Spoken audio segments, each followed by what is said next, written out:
You got to take care of your health because that does affect how you feel in your brain, inside of your own head, how you talk to yourself. No question. If you don't feel healthy, you don't feel like getting out of bed. You don't feel like working. You don't feel like eating. Hello, everyone. My name is Abhinav Jan, and this is the Real Abhinav Video Experience. Welcome, everyone, to a very special episode. This is one of many episodes that I plan to record on site, traveling around the world, meeting people in person, and recording at any given location. In this podcast, I intend to bring you insights from the topmost performers, no matter what industry they're in. We talk about how they've done things differently to grow their minds and keep their physical and mental health in shape. My mission with this podcast is to help overwhelmed individuals learn ways to reduce their depression, anxiety, and live with peace and love. I just want to take a moment to thank our sponsors, Blossom Media Studio. Thank you so much for creating and distributing my podcast and taking away literally every single thing that's involved with podcasting so I can just spend the time to talk to my guests and create great episodes. Welcome, everyone, back to another episode of my podcast. Today, I have Mr. Bob Snider with me, who I have the pleasure of calling my neighbor. Can you guys guess his age? We're 57 years apart, Bob. You're 86 now, yes? Correct. Thank you for being here. How are you today? I'm hanging in there. He's hanging in there. You know what's crazy is Bob can do more pull-ups than me. That's the coolest part. I can't do as many as you. I want to hear from you the secret of your youth, how you've been able to stay so healthy, because so many people your age are not very healthy. They're taking a lot of medication. They're bedridden. Some of them can't really walk. What's the secret? Beginning of life, when my parents, my dad especially, instilled in me, hey, no smoking, no drinking. And he really pounded, I don't want to say pounded, but emphasized all the time. And I never did. Yeah. Never smoked. I drink occasionally, like a glass of wine. Okay. Never been drunk in my life. Really? Like so many of my friends. Are you kidding me? 86 years, you've never been drunk in your life? Never been drunk. Wow. That's hard to believe, but I believe you. Yeah, okay. Amazing. So is that the secret, or is there more to it? Tell me. Obviously, I mean, trying to stay healthy and eat healthy, but working out, in other words, keeping your body active. So I remember when we briefly talked before, you used to play a lot of different sports growing up. I mean, you're still growing up, but you played just about everything under the sun. You played lacrosse, you played football, you played baseball, I think, right? Ran track. Ran track. Golf. Oh my gosh, what else? Tennis. Tennis. Badminton. That's 7 already. What else we got?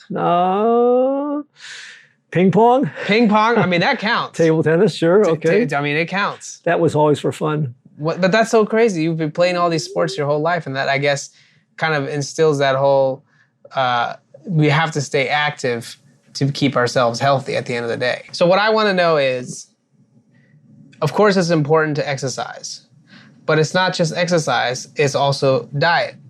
Absolutely. Right? Because I don't see you eating potato chips and eating candy all the time and cake and all the sugar and processed foods that most of us eat. So can you give us an idea of what your diet looks like? I eat twice a day. Okay. And the reason I eat twice a day is I'm never hungry, which is maybe why I stay so thin, if that's what you want to call it. Or I think that's something to do with it. Yes. And I generally alternate my meals. Breakfast is an egg one day and oatmeal the next day as the main course, and then alternate eggs and oatmeal. And for dinner, it's generally chicken today, Okay. beef tomorrow, fish tomorrow, back to chicken with salad every day, a big, huge salad. Big, huge salad. Yes, cranberries, a small glass of wine for dinner. Dessert, I do like sweets, so I do What have do you a like? little Ice cream? No, I generally have turnovers, popovers, or something of that nature. Okay. I had a birthday cake the other day. I know. You just turned 86, which is amazing. So I finished that off the other day. Oh, wow. That was some good carrot cake. I know you gave I us agree. some. That was delicious. Yeah, so I think there's something of importance to be mentioned here. Like a lot of us today, it's glorified in our culture to basically eat, for fun and to do it as an activity where you go and enjoy meals with other people. And that's kind of like become so overly popular that people don't watch what they eat. They will, if they can, they'll go out and eat every night of the week, right? So what do you think about that? Has that been any part of your life, or you usually just cook at home? No, I very seldom do I eat out. Either I cook at home, which is most of the time, or I visit my daughter for family get-togethers on weekends, and then I eat whatever. But she's also conscientious about getting good food on the table. So you got good advice from your parents on how to be healthy, and you passed that down to your kids. I hope so, yes. That's fantastic. Yes. So it starts with the family at the end of the day. Yes. Good habits. Exactly. Oh, absolutely. Right. You've got to have some direction at the beginning of life, or you go out and you start drugs and all that nonsense, That's which so true. puts you in really a bind. Yeah, that's very true. So okay, so to recap, you have a very regimented meal schedule where you're eating pretty much the same thing throughout the week. Exactly. But alternating a little bit for variety. Don't you get tired of eating the same stuff? Don't you ever want to be like, I want to go and, we're in Pacific Beach. We got hundreds of restaurants, right? We got the Italian places, we got burgers and pizzas and all this stuff. You don't have temptations? No. And again, as I said earlier, I don't eat because I'm hungry. I eat because I have to survive. Yes. So you treat it as something that we need as fuel, not as something that you need for pleasure. Oh, absolutely. It's a necessity. In That's fact, a huge difference, right? Most people don't think about food that way I understand. anymore. That's crazy. Wow. And when I get ready to prepare my dinner or whatever, I'm saying to myself, "Oh, I've got to put this stuff on on the skillet, or I've got to put it in the microwave or something like that." And I say to myself, "Oh, it's not a chore," but I think of it as it's a waste of not a waste of time. That's not the right word. It's why do I have to do this? But I have to do it because here I am. Yeah. If I want to survive, I've got to. Well, have you ever gone through periods in your life where you maybe got off of your meal plan, your diet, and kind of let yourself go a little bit? Has that happened before? Never. Really? Yes. My God, how do I be like you? I don't. It's an attitude, I guess, or I don't know if it's an attitude. Just learning as you progress that you want to stay on the same regimen. And again, my dad always used to emphasize, if you want to stay healthy, no smoking and none of that stuff. And he always, and guys, when I hung out, or when I was a youngster, in the early teens, even in elementary school, guys were starting to smoke. And nowadays, kids 13 years old are smoking marijuana. Isn't that, exactly. Isn't that incredible? Yes. No, I agree. I don't understand how that's going to help them, but it is happening. And they're not healthy. They can't do as many pull-ups as you, I'll tell you that. All right. Well, here's my aspect on marijuana or drugs or liquor. When I've had more than enough, and it's only been twice in my life, I can picture, I feel a little bit dizzy or a little bit out of control. And I say, hey, I don't want to be, I want to be in control all the time. Yes, where if you're with friends, or again, girlfriends, especially if you're enjoying your girlfriend, you want to be 100% you rather than some doped up person. Exactly. Yeah. Yes. You don't want to be this other personality, and then who are you then falling in love with? Exactly. Is it with you? Yes. As the human, or is it with the drugged version of you? Exactly. Right? That's a very good point. I like that. So when you used to go out on dates, and I know I'm about to bring up someone very special that you used to date back in the day. So when you would go out on dates, you're telling me you wouldn't indulge in something outside of your meal plan? Sure. When you say outside, but what I ordered normally was healthy foods. In other words, at the restaurant, but not as strict as it is today. Okay. In other words, as a youngster, I didn't say, hey, I've got to forget the beef and eat just chicken. But I ate steaks and barbecue and hot hamburgers and things like that. Again, my metabolism is such that, and I'm lucky. People say, Bob, how do you stay so thin? Yeah, has nothing to do with me. It's my parents, my genes. It's genetics, of course. Oh, absolutely. Yes. The metabolism has stayed well for you. Because it's like, for most people, when they're younger, they can get away with eating a little bit more unhealthy, and they may not need to do as much activity, but there's no doubt that as you get older, your metabolism will slow down, and you can't cheat on your diet as much because it's going to start storing even more body fat. Exactly. Right? Which is one of the main reasons is the diet is why we have disease. I'm sure you've heard the word disease is dis-ease in the body. Right. Right? And where's that coming from? It's coming from what you're putting in the body. Right? Where else? So it's it's good to see that that's really what's brought you to be so healthy at your age. Because, when I was in my teens, I started exercising. I started going to the gym. And at one point, the reason I started was because I wanted to develop better, healthier habits with myself, because I wanted to make sure as I got older, I wasn't going to become obese and I wasn't going to have like diabetes or heart disease, things that I've run in my family, right, that I've seen. And I thought, okay, well, how can I counter some of that? Well, I have to take care of myself. And then going to the gym became almost like a ritual, a regimen at the time, where every single day, every week, if you go, you have, you got to hit these body parts. And then once you've worked out, you got to make sure you give yourself the right fuel so you can recover and rest and do it over and over again, just like an athlete. Right. Right. And I think that recipe has been around for hundreds of years probably, but for some reason, less and less people believe in it. And here I have Bob sitting with me as a testament to showcase what I'm just saying, but a lot more experience talking here, right? So you've done that. I've got a quick favor to ask of you. If you've been enjoying this podcast, I'd really appreciate if you could take 1 minute of your time and leave us a review on Apple Podcasts. It goes a long way, and I'd really, really, really appreciate it. If you've already done that, thank you again. Please share this episode with someone you know, a friend or family member. Download the episode or share the link, whatever works for you. Now let's get back to it. Yes, obviously at my advanced age, you learn a lot. It's so crazy. You don't look 86 to me at all. I don't know. You just aged really well. And I think part of it, you know how they say they have anti-aging like creams and anti-aging pills and all these fads, right? I think the real anti-aging solution is a good diet and exercise. Yes, I agree. Right? Like, and I can't tell you that, this is really reassuring in a way, kind of the philosophy that I have, which is that, it is important because a lot of people today tend to spend a lot of time working. They think work is very important. But they're like, I don't have enough time to take care of my health or eat healthy. What would you tell someone that had that kind of attitude towards their health? Variety. I mean, that is, yes, working is necessary for us to survive, supposedly, and live in this particular type of world where we can pay the rent, pay the utilities, pay the food. Yes.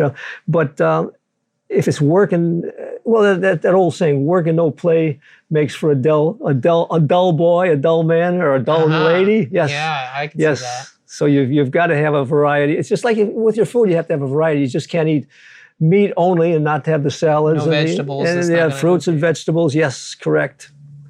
Well, would you say, because there's people of the attitude that, I don't have time to go to the gym.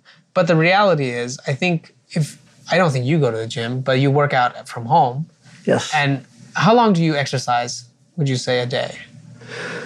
An hour. Okay. An hour, yes. An hour lifting weights, doing pull-ups, doing push-ups, doing various things, walking, but for sure a half hour, which is very regimented in the evenings in our neighborhood. So half an hour in the morning and half an hour in the evening, you're telling me? No, half an hour in the evening for my walk. In other words, my walk cardiovascular. Yes. Okay. But my exercise with weights and push-ups and pull-ups, that's 15 minutes at the most.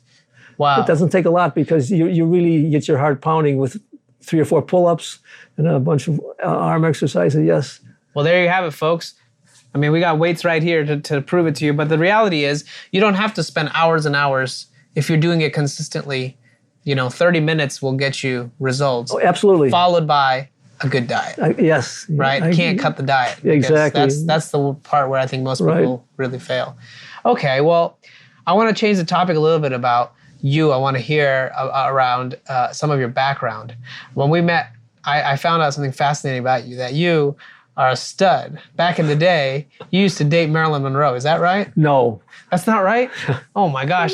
I have the wrong information, you guys. No, it wasn't. It was a Marilyn Monroe lookalike. Oh, dang it. And yes, remember, Marilyn is my age. Yeah. Or would have been. She's actually a couple of years older than me. I think she was born in 1930. Okay. So she would have been 91 today.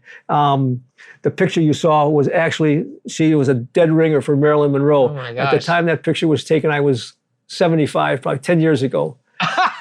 So Marilyn was, that Marilyn was a 30-year-old woman. That's hilarious. Yes. Oh man. But you've definitely had, I've seen you. You used to really look very handsome. and not to say you're not handsome now, but I've seen you kind of come up as an athletic male, and you definitely were one.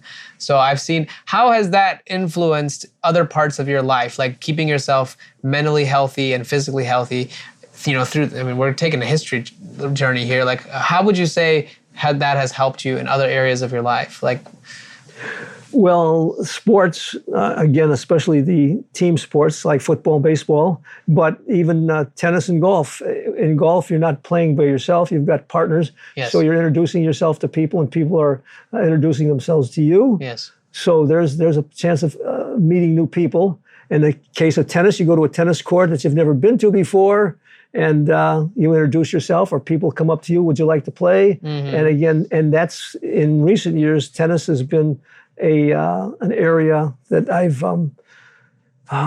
developed. I say developed, meaning met many new friends. So yes, sports not only gives you a chance to improve, or not improve, but keep your body in shape, active, but it also gives you a chance to meet new people. So again, you need, it's like we said before, all fun or all work and no play. Well, here's your play, and you're meeting new people. Right. Meeting new people. Like-minded people that are also interested in being healthy. Exactly. So you get to meet, people that will build each other up, make the game better, which in turn makes your health better. Yeah, exactly. Well, not necessarily the case. A lot of it's just for the game. I see. People just like to play, but they don't care about what they eat. They don't care about how they look. They're heavy set. They're overweight on the tennis court, but they still love the game of tennis, and you can still associate with those people. Yes. Yes. There's not anywhere you go, it's a chance to meet people. Even in the grocery store. You're in line in the grocery store waiting to check out, and there's someone in front of you, and you can see that they're from out of town or something like that. Hey, where are you from? Oh, I'm from Arizona, especially this time of year. A lot of tourists. And Absolutely. they say, yeah, how long have you lived here long? Say, yeah, I've lived here most of my life. Oh, yeah, how do you, and all that stuff. Just get going. Exactly. A lot of young adults that listen to this podcast are somewhat uncertain about their future. They have a little bit of social anxiety. They're nervous to talk to people. And the reason I bring up the uncertainty about the future is because of technology and being so attached to a phone and being able to see everybody else's life, they don't focus on what's happening within themselves. They're focused on, how will I get there? What will happen to me? I'm wondering if someone younger came to you and they were like, Bob, I just feel so lost. Like, I don't know how I'm going to make it to your age. I'm just always very anxious about what's going to happen with my life in the future. What would you tell someone like that? That's a tough question to answer. My advice would be to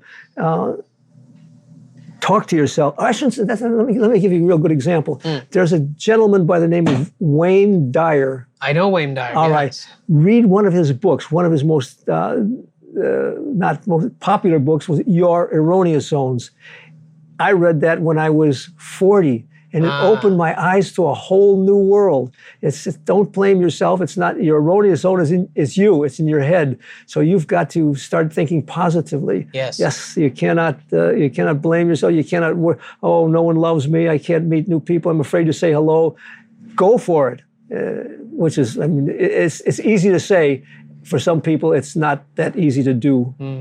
That's so true, because a lot of the youth right now feels like they need more direction, and they're not finding it properly. That's partly why I'm having a conversation with someone like you, because I think you could be a good example of someone who did the right things in his life to make sure that at your age, you're still very healthy and capable, and you've lived a life that's fulfilling, I would say, as far as I can tell.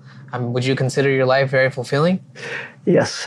Right? So I think there's something to be said about that like, you having such a good positive state of mind, part of it has to do with you being able to take care of your health. If you were, if you had like a problem walking around, you probably wouldn't feel very motivated. You'd probably feel like defeated a lot of the times. Yes, right? That's true. Right? So I think it's hard to tell people this, where they were like, I always harp about, you got to take care of your health, because that does affect how you feel in your brain, inside of your own head, how you talk to yourself. No question. If you don't feel healthy, you don't feel like getting out of bed. You don't feel like working. You don't feel like eating.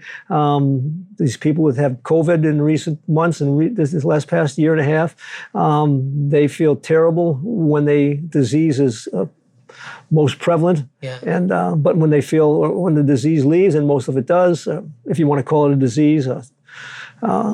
Yes. So anyway, staying healthy is very important. That motivates your whole body and your whole demeanor and your whole attitude, and you're friendly. And when you walk past someone on the street, hello, how are you? As opposed to if you're feeling sick. You want to be in your head. Exactly. Versus when you're feeling good, you want to share that with other people. You want to bring it out. Yes. That's such a great point. I like that a lot.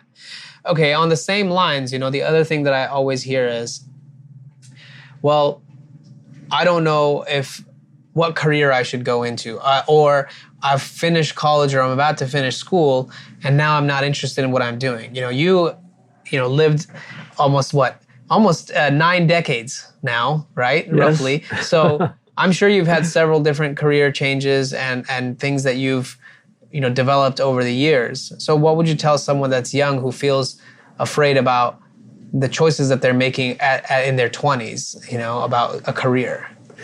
Well, there's two types of people. I shouldn't say two. There's many types. I'm just going to categorize that two. There's the person in school who knows or feels or desires to be, I'll use the example, as a doctor. So they go to college, they graduate with a degree, then they go to pre-med school, then they go to internship and stuff, and they're motivated in that particular, or they want to be an engineer. It doesn't have to necessarily, or they want to be a plumber. Sure. You don't have to go to school to be a plumber, but you go to a trade school. Yes. So there's that type of person, and then there's me. I graduated college with a degree in education. I never taught. Oh, wow. Never taught a day in my life. Huh. Formally, I taught Little League, and I was a coach and a manager and for baseball and football for kids when my kids were growing up. So that doesn't mean that you can't use those experiences or information to further some child's or youngster's outlook on life or outlook on the game and things of that nature. The other part is, I'll use the word restless. When I was working right out of college, I lived in Chicago. And Chicago, as you probably know, the weather's terrible at some time of the year. It's not like San Diego. That's exactly correct. So I, one brutal winter, I was freezing my butt off. And so when I got home that night, I said to my wife, let's get out of here and let's move to San Diego. And she, okay, let's do it. Or she said, yeah, let's do it. Okay. So I sold our house and I moved to San Diego in 1964. And I had 3 boys, not yet, the oldest wasn't 4 yet. He was only 3 and 8 months. So I had 3 boys under 4. And we moved to San Diego. And my dad, I can remember saying to me, Bob, what are you going to do? You haven't got a job.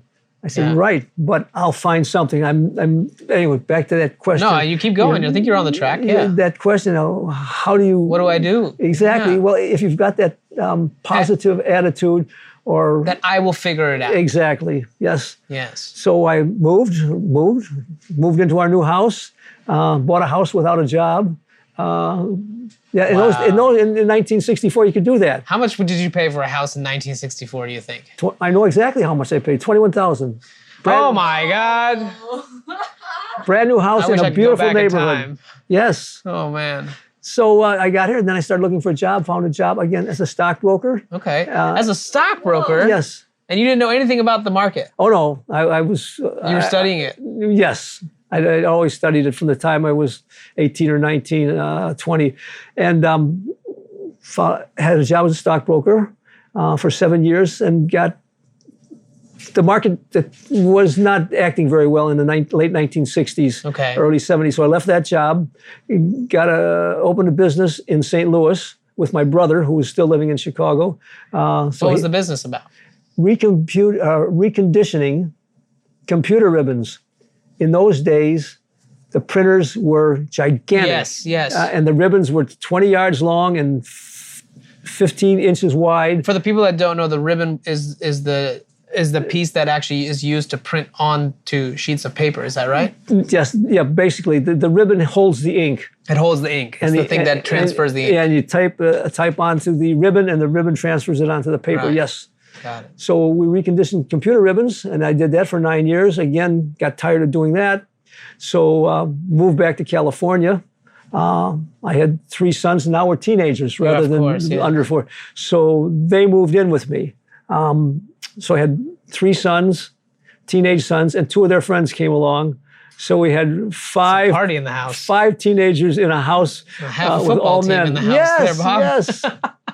And you now still are, and again, you're not doing a job anymore. Right. Well, yes and no. But yes. So anyway, that was the deal. And the neighborhood we moved into was up in La Jolla on La Jolla Village Drive. And there were girls in the neighborhood, and they were 5 teenage boys. Yay! Because it was basically it's a party house. A family neighborhood, but this was a party house, and we got into a little bit of hassle when the parties started up and the band played, and the neighbor, you can't do that. This is a quiet neighborhood. Get out of here. So we moved to Pacific Beach in 1979 and lived there for a dozen or 15 years. Yes. And then the boys all left. It was now they're in their mid-20s. Yeah. And they all leave, and so I'm on my own. And just continued on with doing what I was doing. I worked for a company that, a small computer company that was just getting started in the computer business, and left that business and bought a business that sewed canvas on boats in Point Loma.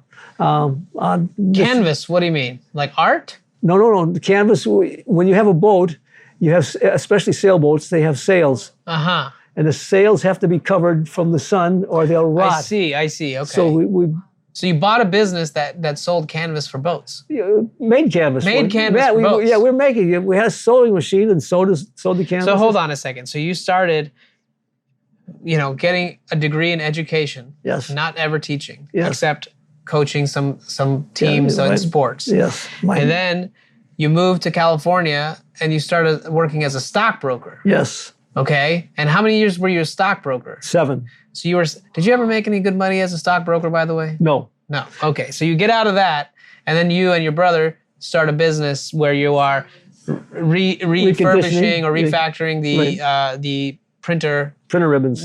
Yes. So you did that for about 10 years? 9 years. 9 years of that. Yes. Okay. And then you move into buying this business. No, then I moved back to California. Yes. I was in St. Louis, remember, with the reconditioning business. Came back to California. Retired because the business I sold in St. Louis. Did pretty good? Yes. Yeah, made some money. So How old were you then? That would have been 1979. I moved back here, 45. The man retired at 45. That's a dream, isn't it? And then so at that point you were set. You didn't have to work if you didn't want to. For a while, yes, but the money finally ran out. I see. So then I had to go back to work, and then I found another job as a computer in a computer business. I see. And I sold the paper that people printed on in those years. So you were always very close to technology, it seems, as it was coming up. Yeah, sort of. Yes, in the computer business, but not the programmer or anything of this nature. Yeah, that's what I studied. All right. Yeah. I didn't like it very much. Really? Because I like this. I like talking to the people, not the computer. Okay, sure. I understand them, and I can talk about them. All right. But I don't like to just sit there and code all day. But, I understand. Yes. That wasn't my favorite activity. I could do it, and I can get things done, but it was something that I was like, I think there's more that I want to do in life than write code. Sure. And that's what led me to kind of change careers again. So the point of this whole conversation and this question was, you don't have to know where your career is going to really take you. And again, you could be of the mindset that you go to a trade school and you know for sure you want to learn this type of work and that's all you want to do. Or you have the attitude of, it doesn't matter what happens, I will figure it out. Yes, I will find something. Absolutely. And to get that attitude, the key here is you have to have good physical health, which affects your mental health, which affects your attitude and how you basically see life around you. Right? More or less, yes. Yep, you bet. And you've got to have some kind of attitude that I don't need to have a specific degree in this or that, or I'll always find something to do. Yes. That's my attitude, yes. Were there any other careers that you want to tell me that you did outside of those that you've mentioned? Okay. Anything else interesting comes up? After the canvas manufacturing business. I left that after 2 years, sold that business, had more money, retired for a while, and then again a tennis acquaintance, a number of tennis acquaintances. One gentleman who had some money wanted to buy a business, and someone told that person, "You need help. Go see if Bob Snider will work for you." You have some good connections. So I did, and this was a business for inflatable advertising. Have you ever gone past yes. You see a big balloon on the roof? It says for sale or sale or tires or ice cream or something like that. So this business built these huge balloons. Yes. And who liked that, I mean, who seemed to be very impressed with that, was the Japanese. I see. So they bought 100 balloons from us, $1 million deal. And wow.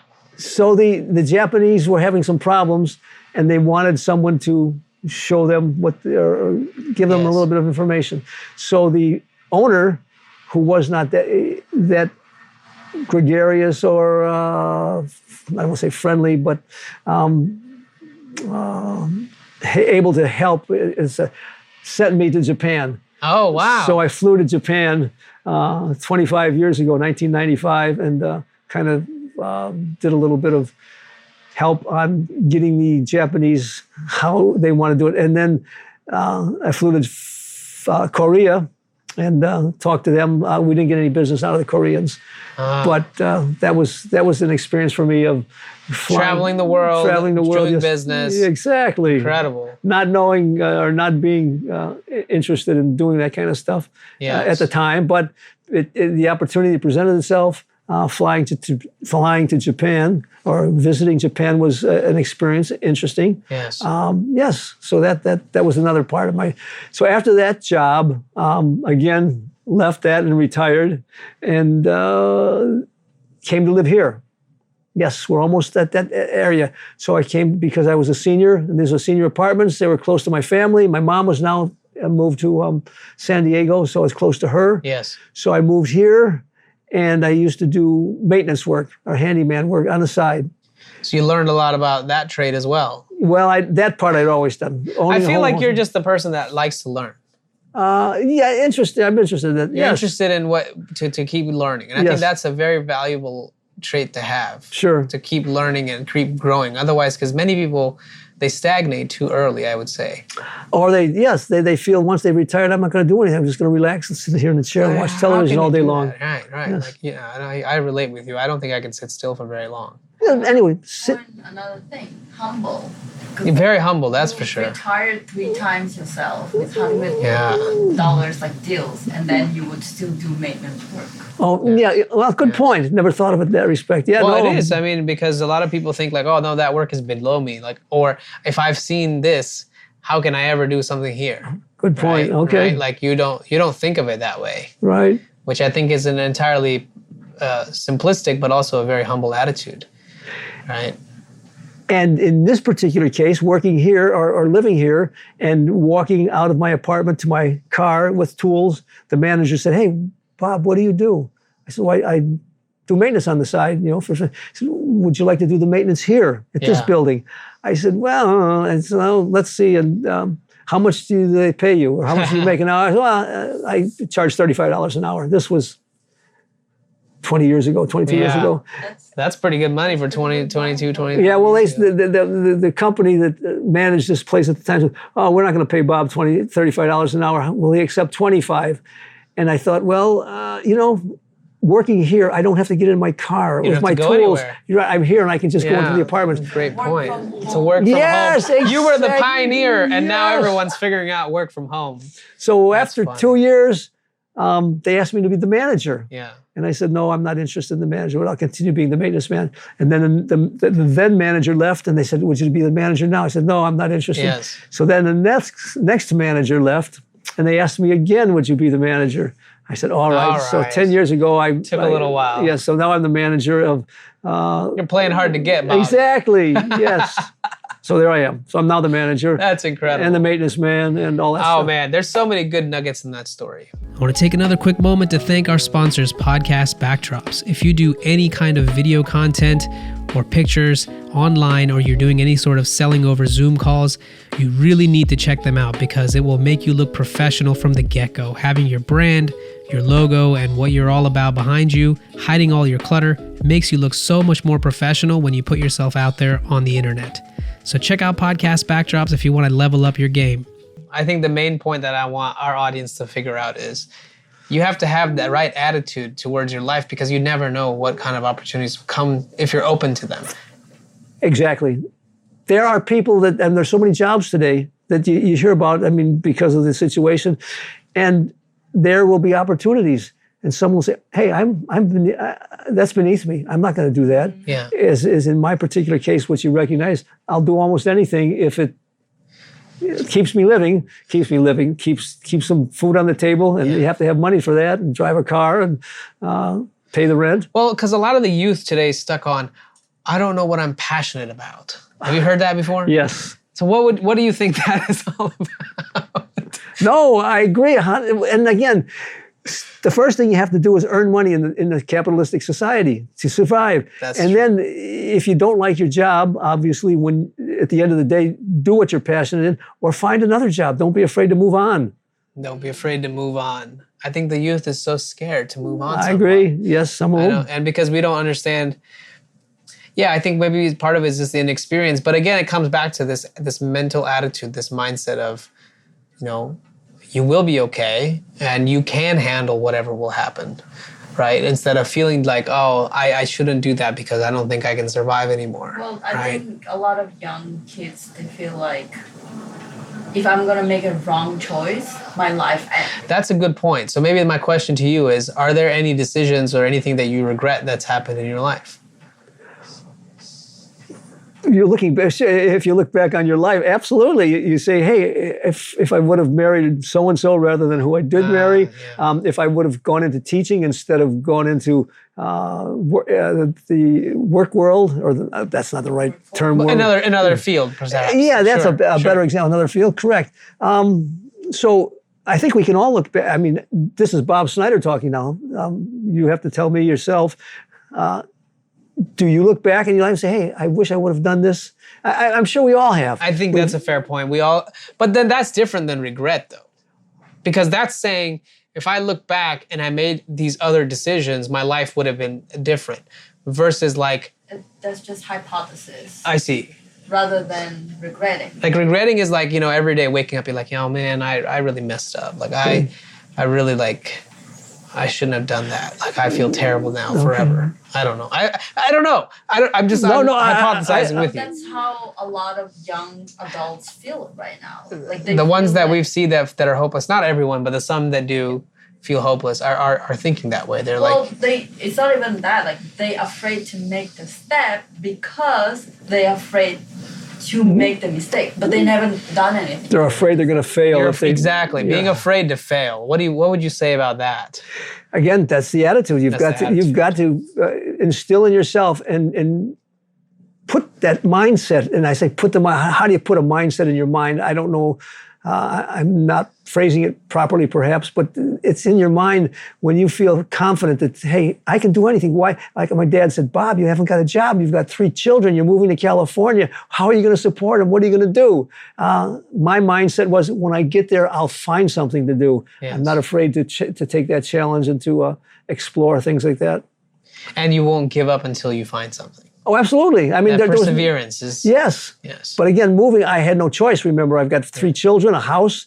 I've got to support the children. I've got to support my wife. I've got to support the mortgage and stuff like this. So I've got to do something. But I would have done anything. I mean, I just happened to like I went to an employment agency.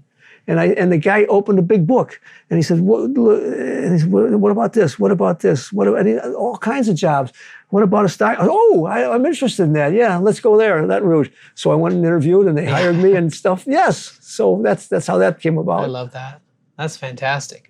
I think there's a lot to be said in that, because one of the other things that I hear a lot from the youth is, right, because of the internet, which has made everyone more connected, it's also allowed through social media for people to see other people's lives and then have a lot of comparison, and that makes people feel, oh, my life is bad. It's not that good. Like, look at Bob over here. He's doing pull-ups, dating Marilyn Monroe, making millions of dollars, selling businesses, and retiring early. What am I doing with myself? You know, this attitude of comparison that's being, now I wouldn't say forced on us, but it's more present today than maybe it used to be at some other point in time. I don't know. What would you say about that? My point on something like very simple. When we give, who's we? The government. When we give people stuff for doing nothing, they're not going to accomplish anything. They're not going to go out and look for something. They're not going to be, and I don't want to say afraid or desperate or something like that, but maybe that's the right word. The government's not going to give me anything. I've got to do it myself. I'm desperate. I got to find a job, and you'll do it. As opposed to, oh, well, hey, I'll just apply for unemployment and I don't have to do anything. Kick back and do nothing. Exactly. Yeah, there's no incentive there. Yes. There has to be a strong driver. Yes. And survival is the biggest driver there is that nature has created in humans. Right. Right? Nope. But what about comparison, Bob? Like, because a lot of the youth is stuck on comparing their lives to other people, and that makes them feel that they have a lower quality of existence. Yes, I mean, I think probably we all do, and I don't know if we want to compare ourselves, but we say, "Oh, I wish I would have been a Mickey Mantle," or I don't know if that's dating who's or a current football star, Tom Brady. Oh, sure. Yeah, oh wow, how come Tom Brady's so good? And what does he do? And I wish I were a Tom Brady. Well, you can wish that you were something like that, but that doesn't mean you have to dwell on it. That you, oh boy, my life's not complete because I'm not someone superstar. Else. Yes, yes. No, again, it's back to it's your attitude of who am I? In other words, and you've got to live within yourself, but you've got to have some confidence in yourself. If you don't have confidence in yourself, you're... What if someone asked you, Bob, I have no confidence in myself. How do I go about building confidence in myself? Read. There's books out there that self-help books that, and again, I mentioned... You said Wayne Dyer. So let's drill into that. So what other books or people have helped you in your journey of 86 years to keep yourself motivated or reignited? Think and Grow Rich. Think and Grow Rich, Napoleon Hill. Have you read it? Yes. Okay, yes. That's a book that I read. My dad gave, Bob, here's a book, read this book. And I read it, and I didn't understand it at first because it said young men, I'm sorry, let me start. No worries. The part about most men, in general, start becoming millionaires or making when in their 40s. Mm-hmm. Why don't they do it in their 20s? Because young men are looking for girls and they're interested in women at their 20s. And he points out, he says, if you became rich when you're 20, you'd gravitate, the women would gravitate towards you. Yes. Yeah. So things like that. So, but again, the point that he was making is you've got to do it yourself. In other words, accomplish something. If you accomplish something, people gravitate towards you. People like to associate with successful people. Success in whether. What is there take about a lot of the youth thinks about faking their success, because it's easy to do on social media. Oh, absolutely. You can rent a car, rent a Ferrari. You can go and rent a mansion to perceive to others that you're making it. Right. But as you know, that's a hollow, Yeah, you're only fooling yourself. You're only fooling yourself at the end of the day. Yep. So, and the youth also believes to a degree that we should have things quick, because we are the microwave generation that have seen things and hand door deliveries for everything, right? Like, so we're not very polished in the idea of patience, right? Like we don't see it that way anymore, And I don't think things came to you necessarily easily.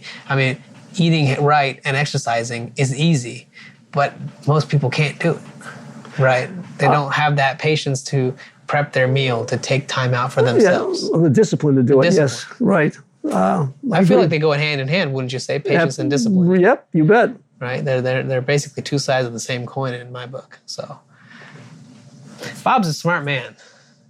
And he's a sharp man and a wise man. And that's the thing. It's like, even like, I don't feel like when I talk to you, I'm talking to someone that's 86, because your presence and the way you are, you still have a lot of energy, and like as a young person would.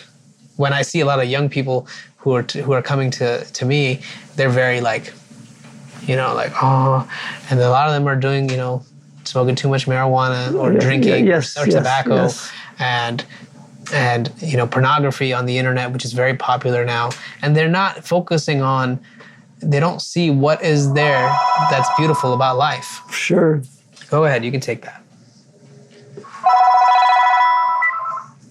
Carrie. Dad. Hey, I'm being interviewed at this as we speak. I showed up. Yes. Are you remember lunch tonight, dinner tonight, right? At 6? Yes, I do. He'll be there. All right, I'm just calling you about golf. We'll talk later. See you, Pop. All right, I'll call you a little bit. All right, We got to care. leave this one in. Hey, Monica's showing up at 5, so if I don't answer after 5, that's why we're going to play cards. Got it. All right. See ya. Bye, Care. Don't worry, Bob. I won't keep you too much longer. No, one of my sons, again, you're asking. No, that's your son's good. Close by, yes. That's good. So my point I wanted to ask you about was, I actually forgot what my question was before I got here, but I was going to ask you about why youngsters don't. We want things quick, yeah, right? yes. We want things quickly, and the reality is everything takes time, and then they start to lose, because they can take a drug and feel very high. They start to forget what it's like to get a natural high out of and enjoyment out of doing motions in life.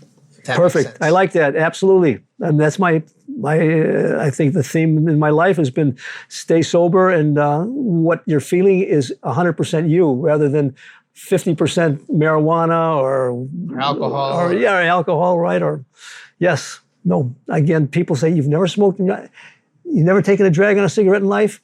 Never. I said, why? I said, I was afraid I might like it.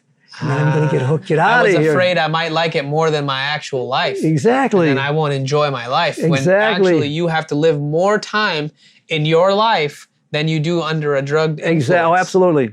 And my kids all know that attitude. Beautiful point. Wow. That's a beautiful point, because you're not high 24/7.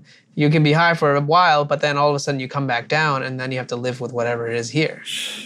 An idea I had was, if every time, not to say that marijuana is all bad, because some people find it medicinally helpful, sure, that's there for some people, whatever. But point being, if you get high on anything, like even if you get drunk, but the moment you start to sober up and you start to feel like, oh, my life sucks, I have to get high again, that's when it's a problem. But when you come back down from any high, and you realize that my life's still pretty good, and I get to do these things. Right. I don't have to do any of it, but I get to do these things. I think that attitude, and I'm speaking to those who are somewhat an addictive nature of these substances, is like, when you start to see your life as, and you're coming back down, you still have a great life, and you still have all these things around you to be happy from, and you've chosen to do this versus compulsively doing it to continue to escape your reality. I think that's a different mode of being than, just being compulsively high all the time because you hate life. And I think a lot of people are falling in the trap of this now, because they're not motivated enough to take care of their health. They're not motivated enough to go and do whatever it takes. They're not motivated enough to do whatever kind of work without thinking too far into the consequences of, what if this isn't my career in 2 years or in 5 years or in 10 years, which is okay. At the end of the day, like, I don't know how to drive that into people, but I think from what I'm hearing from you is a lot of that has to do with educating yourself by reading, good books, and of course taking care of yourself, and then just basically being open to opportunities around you, rather than being concluded already in your mind that this won't work out. Right. Like, I think I don't know how to shift that in people, and that's something that I'm trying to figure out with this podcast and with what I'm trying to do. Okay. Sure. No. Absolutely. Again, it all starts upstairs. Right here. And you have to educate, if that's a good word, I guess. Education. We're learning all our lives, and if you stop learning, your life is going to be nothing.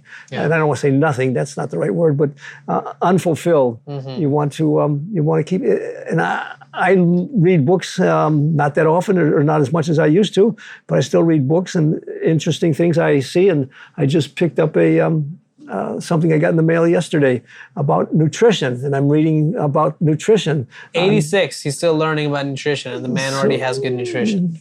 Yes, you see it over there, Mimi? That's amazing. Yes. Nutrition, yeah. Wow.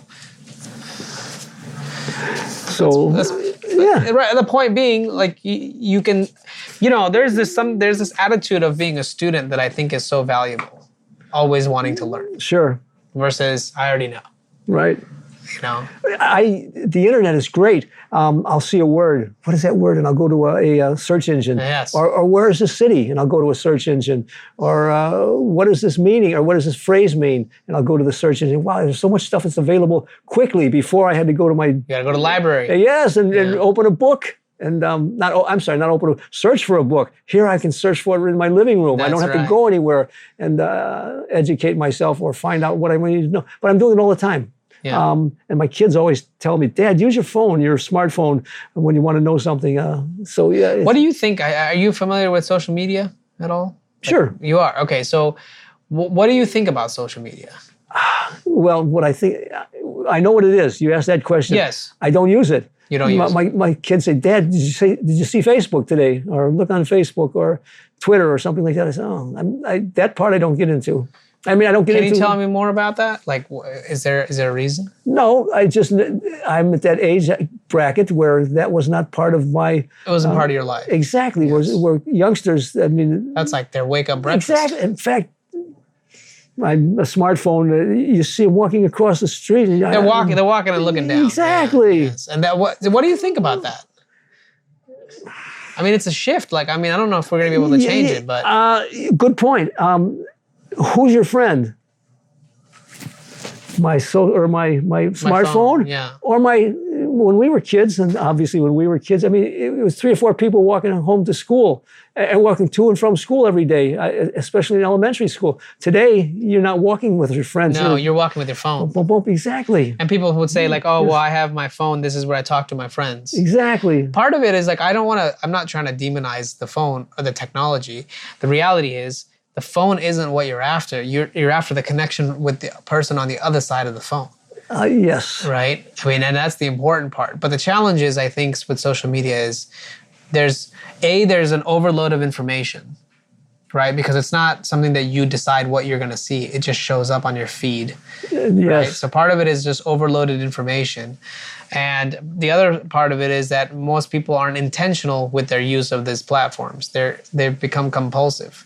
Maybe earlier in a different time, people were compulsively flipping through newspapers. I don't know. Or magazines. I don't know. You tell me. Like, oh, absolutely. Was that like you would be at a bus stop and people are just full with papers? Absolutely. And looking at their papers. In the 1950s, 1960s, when I would go to work downtown Chicago, or if that's where I was going to work, people were sitting on the bus or the L, all reading the newspaper. I don't want to say all reading, but lots of them are reading the newspaper. Now, in that case, you're sitting next to a stranger. So there it's kind of difficult to start up a conversation when work's only 15 or 20 minutes away. Yes. But back to your question, yes, newspapers were the big thing when I was growing up. In fact, there was no television when I was growing up. I mean, it didn't start until I was a teenager, or 1948. And then when the television came out, people were glued to the TV. Yes. But it was interesting, yes. But it was also interesting, and you'd have different people. We were one of the first people in the neighborhood to get TV. Yeah. And my friends would come over, and luckily I had a dad, which we talked about, who enjoyed my friends being there, and they'd come over to watch the, in those years, the bowl games, the Rose Bowl and the Orange Bowl and stuff like that. Yes. So it became more of a social gathering and a social event to go and watch TV. A social attraction, yes, you bet. Nowadays, it feels like, the TV has become what's your phone at this stage. Sure. Right? So each person's got a personalized Well, it's a pocket computer with a TV on it. Yes, It's everything. exactly. It's everything that you possibly would want Right. here. And I wonder about that, and I wonder the effects of that it's having on people's health mentally, because Yes, if it's a whatever, it's when you came in, I'm watching golf. But you asked, why do I watch golf? Because it's a very difficult game, and it's fun to see who's doing what, not who's doing what, but how they're playing. how they're playing, their technique, and Yeah, exactly. what they've done. Yeah, Yes, sure. I it's get exciting. But other than that, and I do watch movies. You know, and Of course. I mean, they're some of them are very well made and they're Yes. produced well. Yeah. Let's do some fire. Rapid fire questions. I want you to finish, and then we'll go to that. But please go on about the TV and movies and all. Oh no, that's just that's at my stage, and I live alone. So how do I entertain, or how do I feel good about myself, or not myself, but how do I feel, have a good attitude? If I watch a nice, feel good movie, I feel good.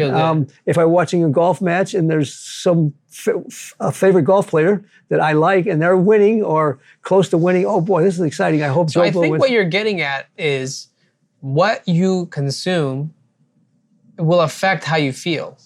If you're consuming nonsense on the internet, it's going to affect the way you feel in your head. If you're consuming a feel-good movie or a sport that you enjoy because of the talent that it takes to play the sport, you're going to have a different attitude walking away from that experience than if you're scrolling and you're like, man, what is this? You know, this isn't, you know, so I think there's something to be said about that. Yes, well, again, absolutely. And when you're watching, that's a medium of entertainment these days, a big one. Yes. It's your choice on what you watch. And some people like to watch shoot 'em, or, gangster movies or cars getting blown up. I like the PG movies where there's nobody being shot, nobody being killed. By the way, I wanted to ask you before I forgot this. What is your take? Because a lot of, and I'm sure you saw the shift and the income, not income, but like the start of the video game revolution back in, I don't know, I think it was like the 70s, maybe? 70s, early 80s, yes. 70s or 80s, right? When video games started popping up, there were arcades. Yep. People would go to arcades. They were a very social activity to go and do, right? Play games. And then we had home consoles of video games, like you had the PlayStation, the Nintendo, that you could go and plug in at home. And again, to some degree, you would have a friend over to play with. But nowadays, we have games on the phone and the computer, which are all virtualized, and people are talking to other people, their friends, on the game.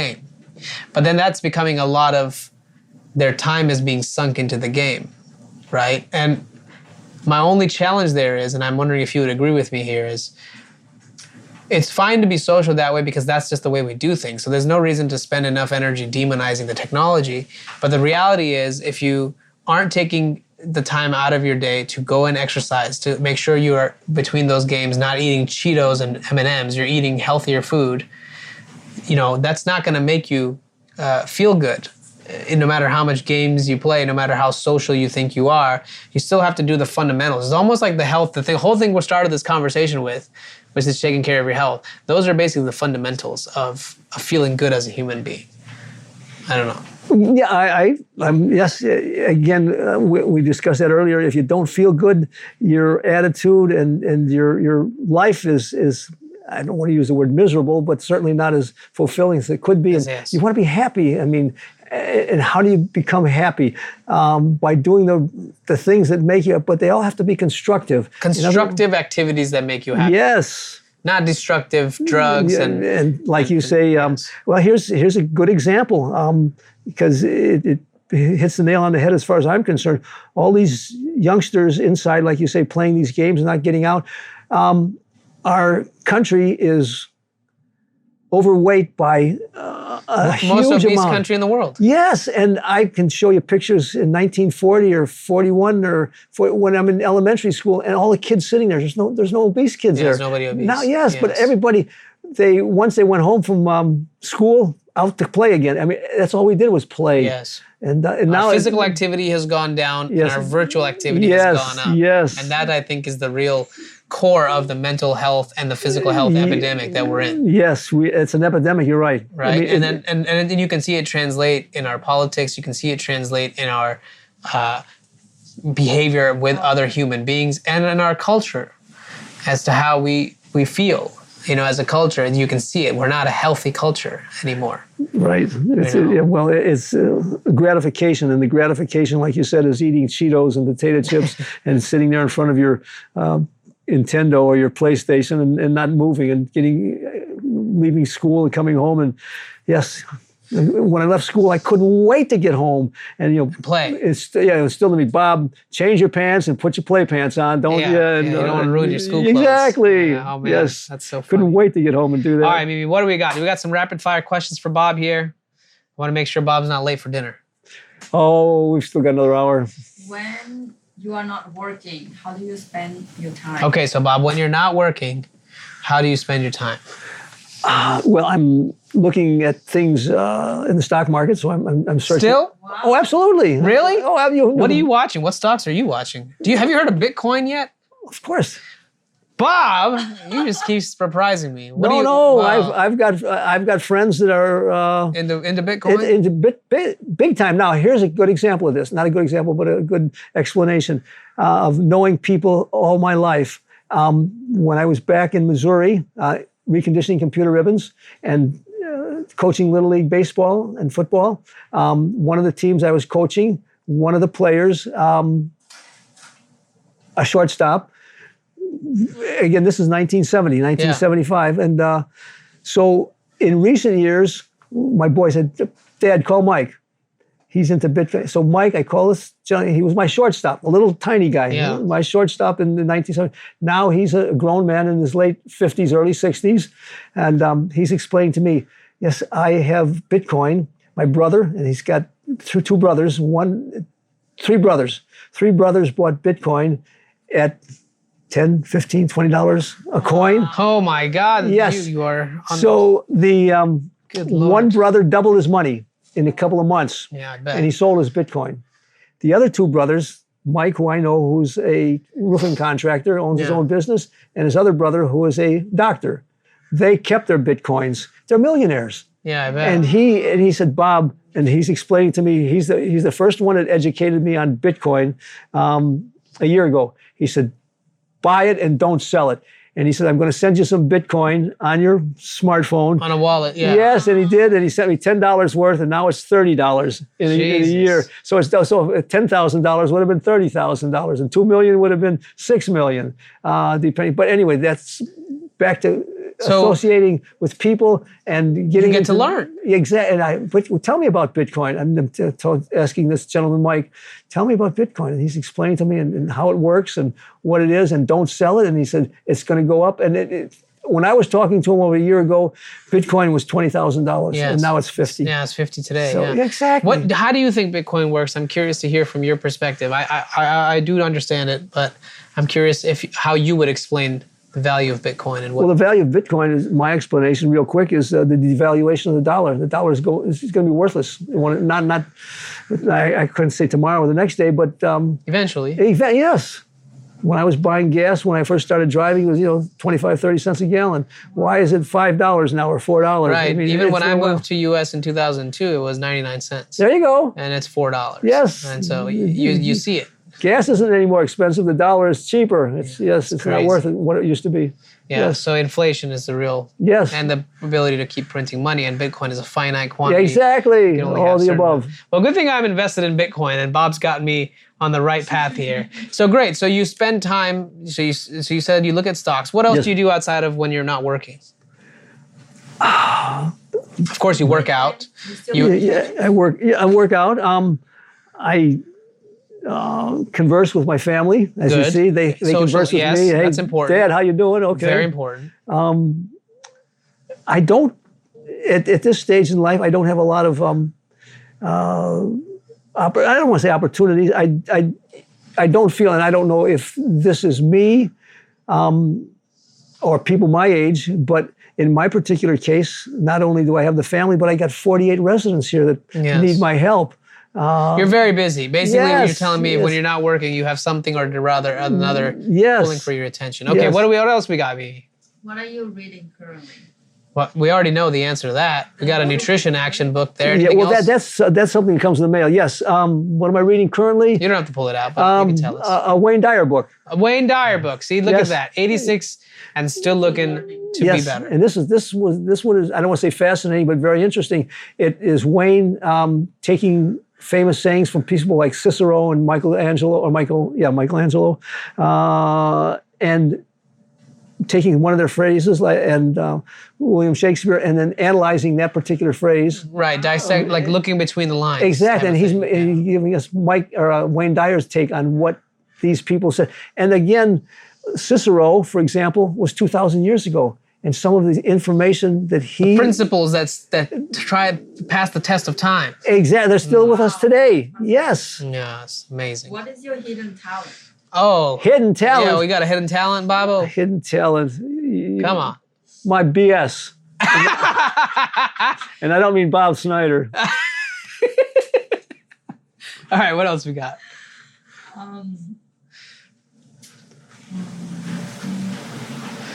You're a fun guy to talk to, Bob.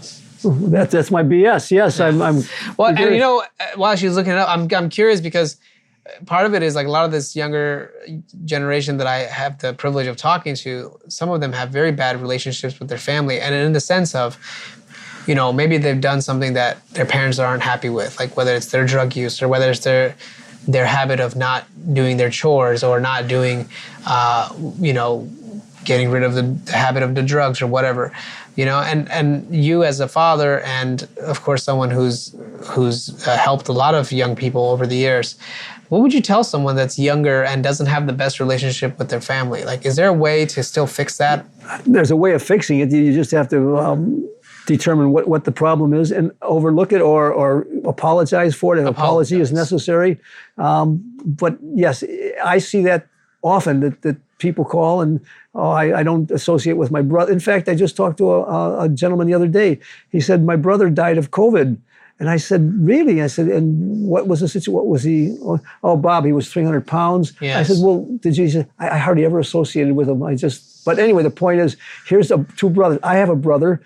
He lives in Arizona. We talk at least once a week and maybe more. He's interested in the same things I am, a super athlete in his own right. And he's a good tennis player. He's but completely different than me. I mean, he's had 4 wives. I've had 1. But my former wife, I see all the time. So again, this family, my kids, I see all the time. In our family, when growing up, my mom's family, she was one of 9. So I had 8 aunts and uncles from her side of the family, and they were always getting together. And everyone, they had differences of the personalities, but it was always friendly. So I grew up in an atmosphere or area of enjoyable family relations. Yes. To go over to grandma's house to eat spaghetti and meatballs was unbelievable. Yes. I love it. We got another question? Yeah.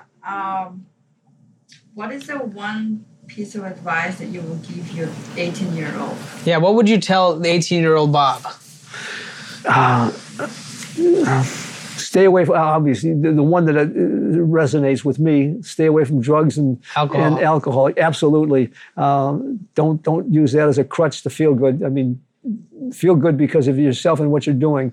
So, and just don't get into trouble. In other words, how do you not get into trouble? You hang around with the wrong crowd, of things of this nature. Get into an activity, get into something that you enjoy, something that you can use the rest of your life. And I say use, I use the term use. Try and establish some kind of a sport that you can play all your life, like golf or tennis. And if not that, get into politics. I mean, you'll meet a lot of new people in politics. Go down to the local Republican or the Democratic areas and introduce yourself and say, hey, I want to volunteer. And what do I have to do? Well, you have to knock on doors or you have to help us in mailings or something. So you're meeting new people by doing things of that nature. So be social. Yes. And have an activity that you can continue throughout your life. Yes. Because that makes you, I think what you're saying essentially is it gives you a sense of congruency, a sense of belonging. It gives you a sense of being part of something. Good point. And I think most people feel much more, much happier being part of someone. Yes, whether it's being part of the family, like you said, how come families are alienated? I don't know.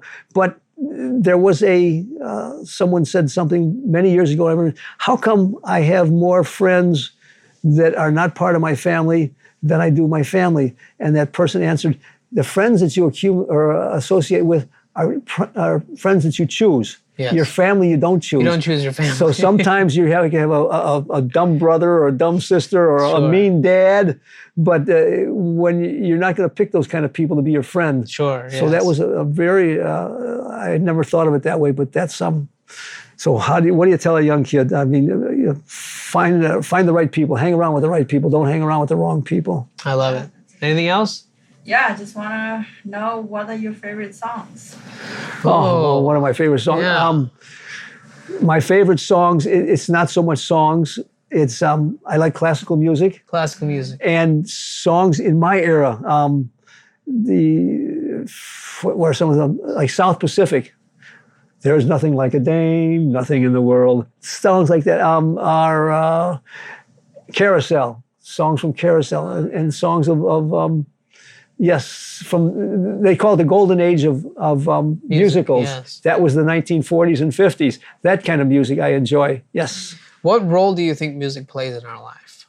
Oh, it's very important. These kids, but in the wrong way. I hear people, I'm sorry, not people, but there's cars driving down the street with this rap music that's very violent. Yeah, and it's not music, it's just noise. It is not music, it's pure brutal, yes. And it's not singing, it's just ba ba ba ba ba ba ba, and it's nonsense, absolutely. Yeah, I see. No, in fact, I don't know if you ever watched YouTube and Flash. You ever watch those programs? Flash the cartoon? No. It's a flash. They call it a flash band or a flash. I'm trying to think of. Yes, in other words, it'll be an area, a common area, like a what's the common area where you're? Oh, come on, Snider. A community? No. In a grocery store. What is that called? Where's a grocery store located? In a parking lot? Mall? A mall, there we go. Yes, you're in a mall. And you'll be in a mall. You've got to watch it. It's great. Uh-huh. And if you see it, and you're in a mall and there's people just milling around and someone will walk out in the middle of this mall. Start dancing. No. Well, maybe yes. Okay, but tell me. Keep going. With a violin. And they'll start playing with a violin. And okay. And some people kind of look around, what's that guy doing? And then 2 or 3 other people will join them. And they're not dressed in any other thing other than just the way they normally dress. Yeah. And there's some violin. They call it a flash mob. There we go. I know what you're talking about. Yes, now. exactly. Yeah, it's flash great. mob. I love that that's stuff. Funny. Especially when they play Beethoven. Do you play any instruments by any chance? Have you tried? Yes. My parents, first of all, here's a good example. What they want, they gave me a baton. They wanted me to learn to twirl a baton. Hey, those aren't easy. I didn't, I did that for a while. And then they gave me a bugle. Oh boy. And I started playing the bugle. And I could play, there's not many tunes you can play on the bugle. It's reveille and going to reveille. Because the bugle doesn't have valves, right? Correct. It's a single pipe. Exactly. Yeah. Okay, I see. So I played the bugle for maybe a year, and I was embarrassed to the teeth.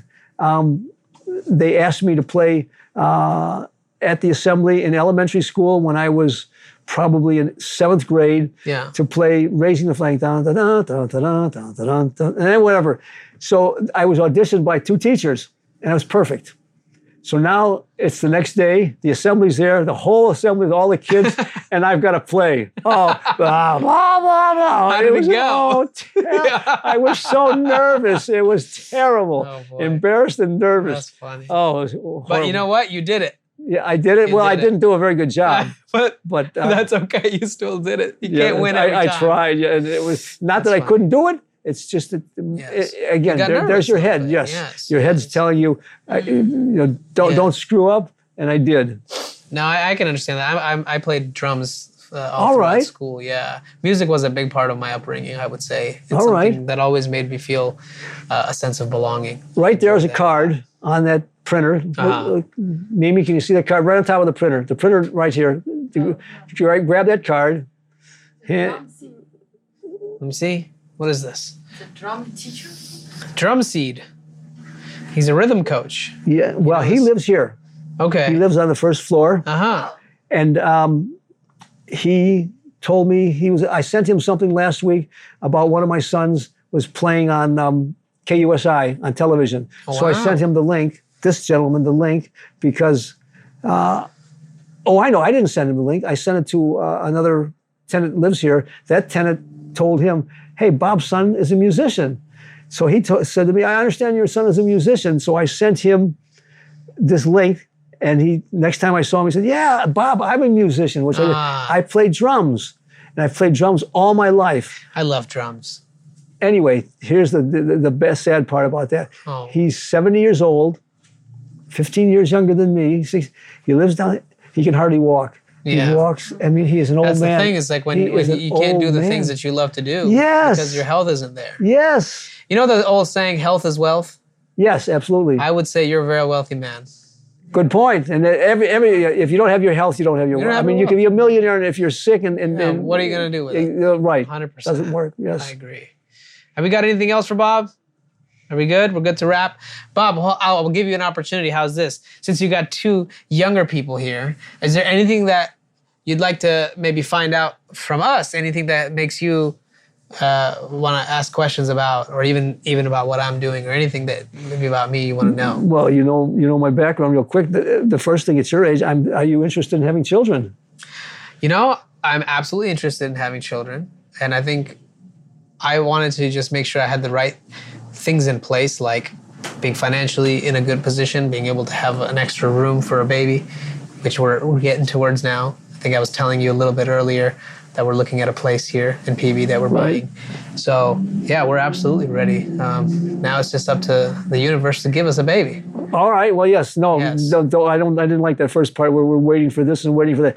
Do it now. The younger you are, the I better see, off you're and going to that's be. what I think we should have done it a little younger. And I say that, I got the 4 kids, you've seen pictures of them, and they will be the first to tell you, how was your dad when we were youngsters? Well, there's no messing around. There was, I mean, if we were out of line, he put us in line. And the best example of that is tantrum. Did you have any tantrum? Never once in my life did any of my kids ever throw a temper tantrum. And we see these kids in the grocery store, I want this, and the parents, oh, please. Anyway, the point is, now that they're older, they're all adults, and they all have their own children and stuff, and they're in their 50s and 60s. Now we're friends. In other words, growing up, there was that's what some parents want to do. They want to have my child, I want him to be my friend.